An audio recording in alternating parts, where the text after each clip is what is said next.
So hi guys, this is Alea Jen and welcome back to my YouTube channel. So for today's video, bakit nga ba kailangan alam natin yung patakaran or yung batas dito sa Hong Kong or yung rights natin as domestic helper dito sa Hong Kong? So sa 2 taon at kalahati ko na nagtatrabaho dito sa Hong Kong, ni isang beses hindi pa ako na-charge or nakapagbayad ng multa na 300 kasi nakasira ako ng gamit sa bahay ni amo. Pero marami na akong ibang mga nakikita or mga nakilala na nagbabayad nga sila ng 300. Halimbawa, nasira lang nila yung pinto, ganyan, nakabasag sila ng ganto, nasira nila yung ganyan, nagbabayad sila kahit hindi naman sila yung nakasira niyan. Halimbawa, yung oven, ayan, nasira. So, kasi ikaw yung gumagamit, kasi ikaw yung nagluluto, sa'yo i-charge. Sa akin, walang ganun. Simula pagdating ko dito, nasira yung oven, pero nagmamaktol pa nga nung una yung amo ko kasi akala niya ako yung siguro, pero wala naman siyang magawa kasi luma na yon, nasira. Next is yung ref, nasira din. Hindi na lumalamig yung sa taas, yung fridge, tapos yung sa baba, yung sa freezer, lumalabas na hanggang labas yung ice. Ayan, nag-aano siya, nag-yelo sa labas. So, yung freezer niya, yung fridge niya, yung sa taas, yung lamigan, hindi na lumalamig yung doon. Kaya nasira na yung mga gatas doon, kung mga ano-ano nilagay, nasira. So, next na nasira ako dito is yung Le Creuset na tasa ng amo ko. Mahal pa naman yun. Kasi, sabi niya sa akin nung bago ako, ingatan mo tong 2 pot na nandito kasi mahal to, yung Le Creuset. Pero yung yung tasa hindi nakaligtas sa akin, nabasag ko, bago pa naman yun. Tapos next na nasira ko is yung pitchel. So medyo mahal-mahal din yun. Next is yung palanggana, yung basta yung platito. Tapos nakabasag din ako ng mangkok. And then ano pa ba yung mga nabasag ko? Nasira ko din yung jacket ng bata. Ayan. Marami akong nagawa dito pero hindi ako na-charge. So ngayong araw, nung nakaraan pala, hindi ko alam kung updated kayo sa vlog ko. Nakwento ko sa inyo na first time kong umiyak kasi nakasira ako ng gamit doon sa bahay ng matanda. Ayun yung parang painting siya pero letter yung nakasulat. And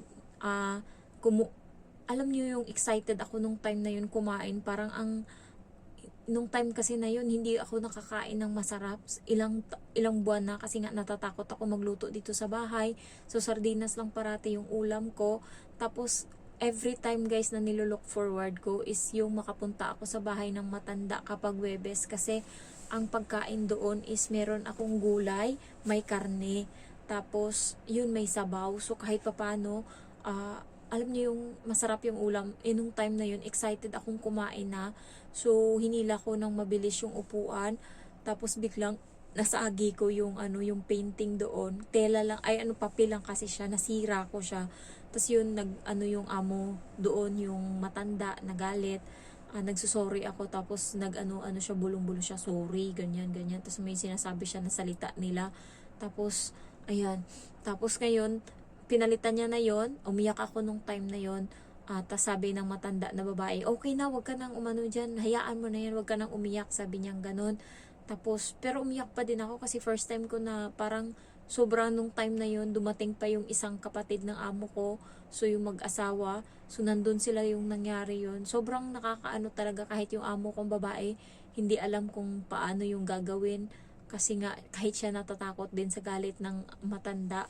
So, nandun ako sa gilid hanggang sa umiyak ako. Tapos, nahiya ako na pumunta doon kasi nga natatakot ako sa matanda. Buti na lang kamo, parang 2 linggo silang wala kasi umalis sila. So, parang hindi ko sila nakita. Kasi hindi ko alam kung paano sila papakisamahan. Lalo yung matandang lalaki, hindi ko alam kung paano ko siya kakausapin. Ganyan. So, ngayon, naglaro yung bata ngayong araw. Naglaro yung bata. Tapos, tumatakbo-takbo siya. Tapos sabi ng amo kong lalaki, uy, wag mong anuhin yan kasi baka masagi mo yung painting, ganyan. Mahal yan. Tapos, nagrason yung bata. Sabi ng bata, parang dinama niya yung pangalan ko. Ako daw, Genevieve. Parang, siguro sinasabi niya na, inutusan ko siyang tumakbo, ganyan. So, sabi ko, ano yung sinabi mo, Emma? Kasi hindi ko naintindihan kasi Chinese. Bakit nasama dyan yung pangalan ko? Sabi kong gano'n. Talagang inano ko siya. Kasi nangyari niya na yan nung nakaraan eh. Ako yung napagalitan. Hindi naman napagalitan, pero ako yung pinagdabugan ng amo kong babae. Kasi nga, yung laruan, hindi pa yun bukas. Binuksan niya, tas nilaro niya. Pagdating ng amo kong babae, tinanong siya, bakit mo binuksan yan? Ganyan. Sabi niya, utos ni Jen, buksan ko. Nandyan yung pangalan ko. Kaya, nagwala yung amo kong babae, nagdabog nung time na yun. Hindi ko alam kung ano yung sinasabi niya. Kasi Jen lang naman yung narinig ko. Ngayon, inulit niya na naman. So, nandyan na naman yung pangalan ko. Kaya sinita ko na siya. Ano yung sinabi mo? Bakit nandyan yung pangalan ko? Sabi kong ganun. Dun sa bahay ng matanda. Tapos sabi ng amo kong lalaki, sinasaway ko siya na wag siyang tatakbo-takbo kasi itong painting na to, ang mahal-mahal nito. Sabi ng amo ko sa akin, dalawang ng sahod mo dyan, yung presyo nito. So, nasa 70,000 yung presyo nun. Sabi niya, babayaran mo yun. Sabi niya ganun pag nasira. Parang napikon ako. Ba't ako magbabayad? Ingat-ingat na nga ako na ayokong makasira doon. Sabi ko, hindi, sabi ko sa kanya, ang pagkakaalam ko, 300 lang, kahit gaano kamahal yung nasira ko, 300 lang yung babayaran ko Ginanon ko talaga sila, nanahimik. Gago kayo, anuhin niyo ako. Tapos sabi ko, ikaw, yung bata, sinabihan ko, ikaw, isang buwan kang hindi kumain ng hapunan, kasi ikaw yung nakasira ba't ako? Ginanon ko talaga. Tapos yung bata, paiyak na. Kasi, ba't ako na naman yung tinuro? Nagulat yung amo ko, kasi nga, akala niya siguro magpapatalo ako. Nginisihan ko siya. Alam mo yung ngising aso. Minsan lang kasi yan magsalita yung amo kong lalaki. Kaya napikon ako nung sinabihan niya ako nun. Wala naman akong ginagawa. Hindi nga ako tumatakbo-takbo. Yung bata yung tumatakbo. Nakaupo lang ako. So, tapos sinaway siya ng amo kong babae. Sabi niya, oo nga, mahal yan. Sabi niya, ano kasi yan? Pinagawa pa yan or pinaint pa yan ng pinakasikat na artist daw dito sa Hong Kong ata. Sabi ko, okay. Sabi, parang yung amo kong lalaki napahiya siya. Tapos sinabihan niya yung bata na ano lang naman, na ayun nga, pinagsasabihan lang naman kita na kung magtakbo-takbo ka, ingatan mo lang. Sabi ng bata, paano kung aksidente nga, hindi ko naman sinasadya na masira. Sabi ko, kahit na aksidente, wag mong irason na aksidente kasi kahit aksidente pa yan, pag nasira mo, mapagalitan ka talaga. Sabi kong ganun, dadamay pa ako, sabi kong ganun. Parang nagulat yung amo ko, sinabihan ko. Ang pagkakaalam ko kasi, sabi kong ganun, sa pagkakaalam ko kasi, kahit magkano pa yung bili niyan, pag ako yung nakasira, 300 lang yung babayaran ko. Ginanon ko talaga. Alam nyo guys, pag alam nyo yung batas, hindi nila magagamit laban sa'yo yun. Lalo't yung amo kong babae, ilagyan sa akin Hindi niya ako pwedeng tarantaduhin. Kaya nga, nung binasa niya yung law na kapag pala may sira yung ngipin or nagpa-doktor ng ngipin, ganyan or kahit anong hospital, sagot pala dapat yan ng amo. Kaya ilang siya sa akin nung una na utakan ako. Kaya natakot siya. Kahit ako nung time na yun, hindi ko alam na libre pala. Ang akala ko, insurance lang yung sagot nila. Pero nung parang sinabihan siya ng nanay niya na sa totoo lang, yung sagot niyan is yung amo, tas binasa niya. Natakot siya kasi alam niya na nagbabasa ako ng ganyan, nagbabasa ako ng law, alam ko yung patakaran or yung karapatan ko dito sa Hong Kong. Kahit nung bago ako, alam ko talaga na nasampulan ko na yan nilate niya ako ng 6 days.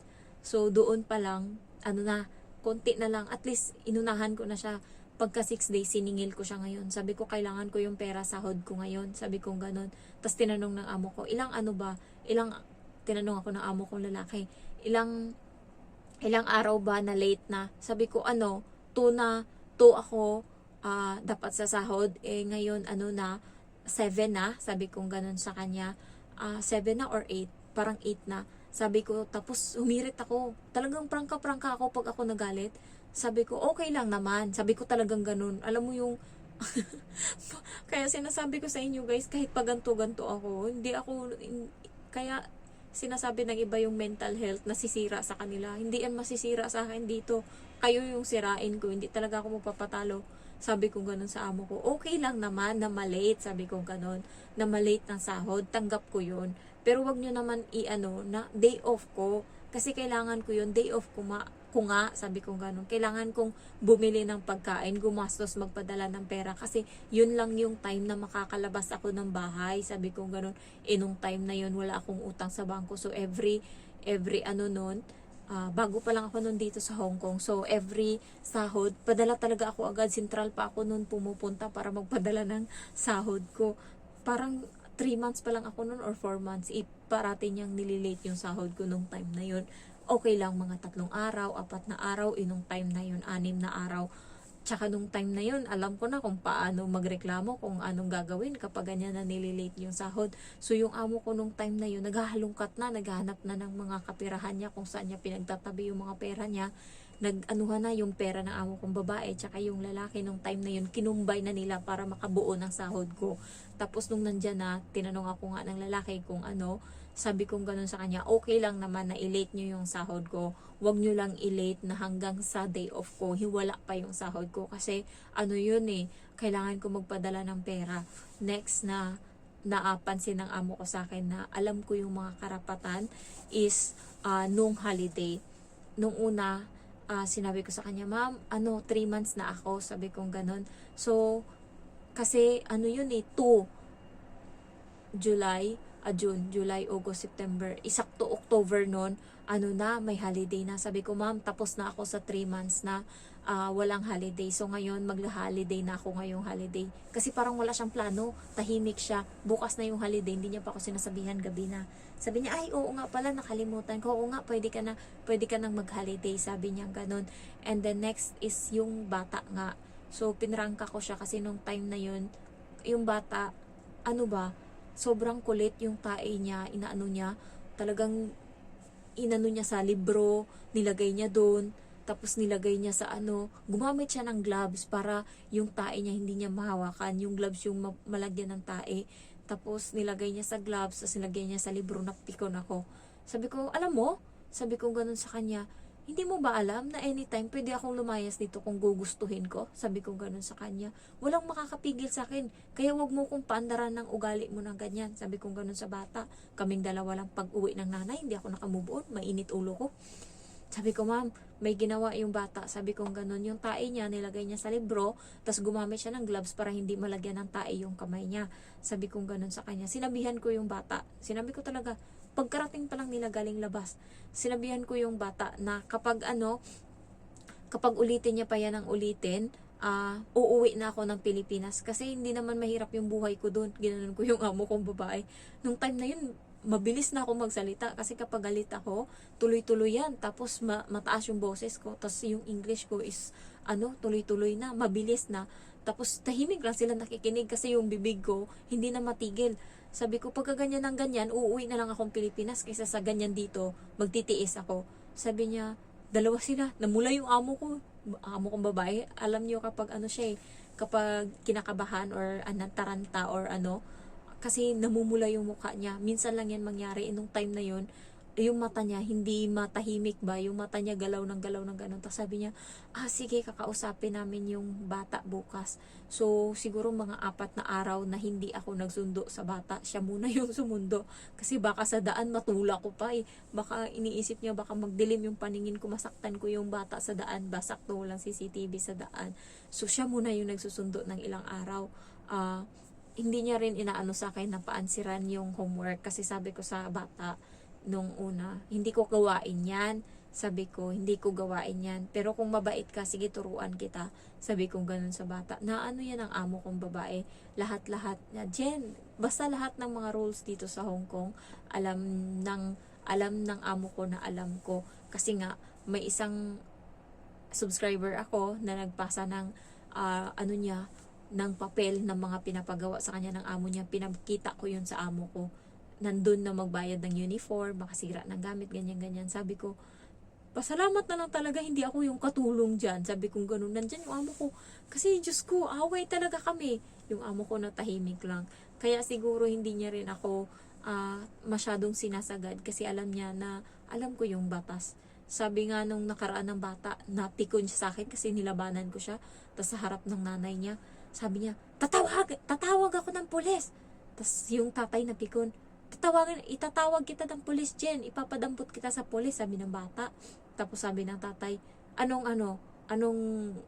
na-break niya na, anong kasalanan niya, bakit papatawag mo siya sa pulis? Sabi niya, nananakit ng tao, naninira ng gamit, sabi niya ganun sa kanya.